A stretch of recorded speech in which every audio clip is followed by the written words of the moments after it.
7 বছরের প্রেম যখন পূর্ণতা। রাতে হঠাৎ বান্ধবী কল দিয়ে বলল কালকে নাকি তার বিয়ে। সময়ের স্বল্পতার কারণে তার জন্য ভালো গিফট কিনতে না পেরে ফুলের তোড়া কিনে নিয়ে গেলাম। তার ফুলের তোড়া অনেক পছন্দ। তার বাসায় যেতে গিয়ে আমরা অনেকবার রাস্তা হারিয়ে ফেলেছি। গিয়ে দেখি বান্ধবী অলরেডি পার্লার থেকে সেজে এসেছে। তাকে অনেক বেশি সুন্দর লাগতেছিল রিয়েলে। তার এই বিয়ের শপিং গুলো এক রাতের ভিতর করা হয়েছে, সেই হিসেবে তার ড্রেস আপ লুক সবকিছু অনেক সুন্দর হয়েছে।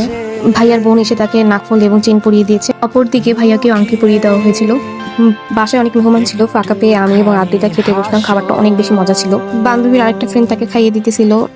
বরযাত্রীদের খাওয়া শেষে আমার বউ দুজনে কাবিননামায় সাইন করলো। আলহামদুলিল্লাহ তাদের বিয়ে কবুল হলো। সবাইকে মিষ্টি মুখ করা হলো।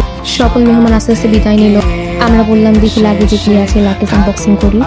লাগেজে অনেক কিছু ছিল, ডেইলি নেসেসারি জিনিস এবং দুটো জামদানি শাড়ি এবং দুটো থ্রি পিস ছিল, মেকআপ ছিল, স্কিন কেয়ার ছিল, বডি কেয়ার ছিল।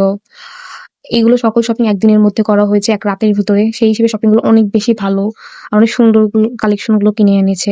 আমরা সবাই তারপর মজা করতেছিলাম। কে হয় আপনার? তারা অনেক বাধা পার করে তাদের এই রিলেশনটাকে সাকসেসফুল করেছে।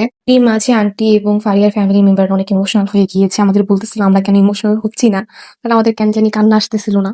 তারপরে আমার বান্ধবী শাড়ি চেঞ্জ করে একজন আরেকজনকে মালা পরিয়ে দিচ্ছিল। আয়োজনটা সিম্পল ভাবে করা হয়েছে, সামনে অনুষ্ঠান করে করা হবে। আপনারা সবাই ওদের জন্য দোয়া করবেন, ওরা যেন আজীবন হ্যাপি থাকতে পারে।